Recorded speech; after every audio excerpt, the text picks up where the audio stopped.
రామ్ నారాయణ్ రామ్. గొప్ప వ్యక్తులు, కార్యాచరణలో ఉన్న వారు ఈ అర్థాన్ని పొందుతూ తమ శరీరంలో అపారమైన శక్తిని కూడబెట్టుకుంటూ ఉంటారు. ఈ మహాశక్తి శరీరంలో ప్రసరించిపోతుంది. ఒక సముద్రం నుండి నదులు, వాగులు, కాలువలు, సరస్సులు పుట్టుకొస్తాయి. ప్రతి జీవిలోనూ ఆకర్షించే శక్తి ఉంటుంది. ఒకరికి లేదా ఇద్దరికి ఈ శక్తి ఉంటే మరికొందరికి కూడా తప్పక ఉంటుంది. ఒక శక్తి ఉన్నట్లయితే మరెన్నో అనంతమైన శక్తులు స్వయంగా రావడం ప్రారంభిస్తాయి. అందువల్ల చీమ అయినా దోమ అయినా అందరిలోనూ ఆకర్షణ శక్తి ఉంటుంది. ఈ శక్తి ఎందుకు ఉంటుందంటే దూరంగా ఉన్న గ్రహాల నుండి వచ్చే శక్తి సందేశాలను ప్రతి జీవికి అందించేందుకు. అగ్నిపర్వతాల లోపల చూస్తే నిప్పు మండుతున్నట్లు కనిపిస్తుంది. అది బయటకు వస్తే పెద్ద సంఘటన జరుగుతుంది.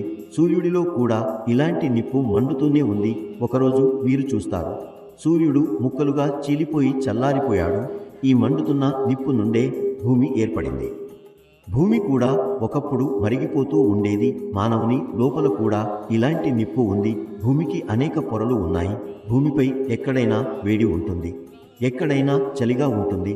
ప్రతి ప్రదేశంలో వాతావరణం వేర్వేరుగా ఉంటుంది. ఎక్కడో వేడి, ఎక్కడో చలి. మనం ఎక్కడైనా వెళ్ళాలనుకుంటే వెళ్ళవచ్చు. ఒకే వ్యక్తి వేడి ప్రదేశానికి కూడా వెళ్ళగలడు, చల్లటి ప్రదేశానికి కూడా వెళ్ళగలడు.